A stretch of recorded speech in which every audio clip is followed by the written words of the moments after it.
everybody had a great business, but I have to tell you from personal experience that I know that it is not unusual for plastic surgeons to make suggestions about what a patient might want. Now, would you say that that's an ethical behavior, and that if a mother, for example, took a child and asked about a rhinoplasty, no surgery, and then a suggestion was made about liposuction or about filling out the lips, etc., that you take your kid and you run out of the office?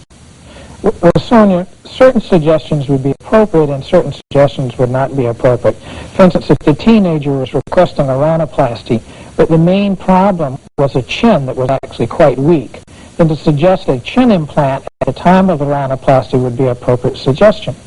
But to suggest that the patient also have larger lips or liposuction of the abdomen or the thighs would not be an appropriate procedure. And I think that most of your surgeons, board-certified plastic surgeons, would not make those kinds of recommendations. Let's go to our phones and say hello first to Bobby in Mississippi. Hello, Bobby.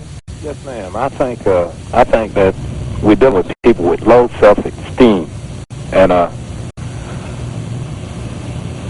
I think that you can stop at that point. You really have made an important point. Dr. Nicolay, surely there are people who come for surgery, and they are equally as unhappy after the surgery is over as they were before it occurred.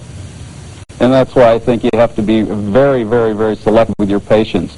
When you evaluate a patient that has an irregularity of the nose, you have to make sure that when you're evaluating that patient, that they're really trying to correct a problem with self-esteem, not a problem with a recent loss of a boyfriend, poor grades, doing well poorly with their colleagues. These things are not going to change, and I think you have to go beyond being a plastic surgeon often. You somewhat have to be a psychologist and analyze the entire patient. Dr. Aston? Sonia, I would agree with exactly what Dr. Nicolay said. But let's look at what reality is in our society. Reality is that people who have better self-esteem, better self-confidence, react better in society. And the other side of the coin is another head. Society, in turn, reacts better to people who are attractive, who have self-confidence, and better self-esteem. And many of our role models for establishing what looks good are attractive people. Movie stars, TV personalities, who themselves do what they can to look good. You have beautifully coiffed hair, applied makeup. And these are the kinds of things that teenagers as well as adults see. Right. So then how do you draw the line down the middle of how a teenager views him or herself, Doctor? Well, that's a very difficult question. And that's exactly what Dr. Nicolay is saying. You do have to be part psychiatrist or a psychologist in evaluating the patient and the family relationship. Right. Let's talk a little bit about the family relationship. We'll get back to that. Kim from Florida with us now. Hello, Kim. Welcome. Hi, Sonia. Yes. I have a daughter who's 16 years old, and she broke her nose a couple months back.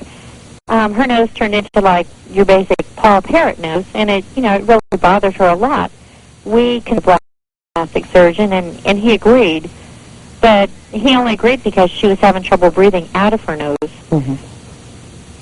Well, are you feeling guilty about that, or are you somehow feeling that maybe it wasn't the right thing to do? Oh, no, it was definitely the right thing to do, but it was right because it was needed to be done. But, most teens go through a phase where they don't like their chin, or they don't like their cheeks, or they just don't like something about them. But, I would say give them a while, let them think about it, and, I think if everything is explained, like the amount of pain they're going to go through and everything, a lot of times, as their face continues to grow, they a lot of times low out. Everything comes into the proper proportion. Thank you for your call. Let's go to Jerry in California. Hi, Jerry.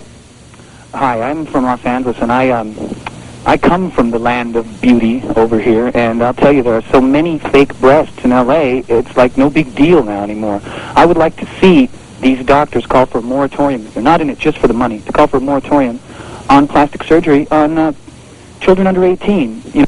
Dr. Nicolay, how do you feel about that? That'd be pretty tough to do, number one. But number two, you see a lot of deep-seated problems in adulthood. For instance, I do rhinoplasties on 30-year-olds, 20-year-olds, 40-year-olds, and they relate back to their teenage years, and they're deeply marked with this problem that kids have teased them about. Now, I think if you take an honest patient that really has a bona fide deformity, a hereditary or a congenital problem, for instance, that little saddle nose deformity that was congenital rather than traumatic, and if you can help that patient before it becomes deeply seated as a psychological problem, I think you can get a few individuals that would benefit in their teens by intervening. I agree with much of what Dr. Nicola said, but to address the call that came in, actually in the United States, only about 2% of the breast augmentations are done on patients that are under 18 years of age. And some of those are done for patients that have an asymmetry of their breast, where one breast is very small and the other side is quite large. And the young lady needs this in order to just balance her body so she can wear clothes appropriately. But I personally still don't think that routine breast augmentation for teenagers is an appropriate procedure. Let's go to Judy in Missouri. Hello, Judy. Yes, I have an 18-year-old daughter who has a nose problem, and she has talked with her father and I several times about having nose surgery done on it. It's a hereditary thing. It's a bump in the top part of the nose. What's your question? We wanted to find out if you think that taking her to someone now and having her checked for that type of surgery, since she is this old now and she has pretty much grown as much as she has. Well, you both have agreed. Thank you for that. I think both of you have agreed that that's okay. I mean, certainly rhinoplasty is the least of it in terms of the fact that it's a wonderful result, can be very helpful, and often can correct what is a minor problem, making someone feel good. But I want to ask one last question of you, Dr. Aston. This is a fast-paced society, and in 30 seconds, which is all we have, aren't we also teaching people not to cope in some ways when we give them this kind of fast response as a teen? Well, certainly, I don't think we're really giving them a fast response as a teen.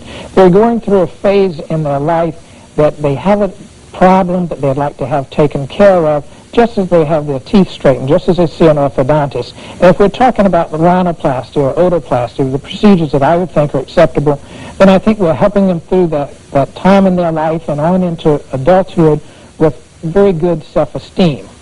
And I think we have to carefully select patients for these procedures. Okay, but I think I also heard you say that if it overdevelops them in some areas, it gives them unrealistic standards, that you may want to examine that very carefully. We do want to examine patients very carefully. We like to know the psychological motivations behind their decisions. I thank you both for being with us today.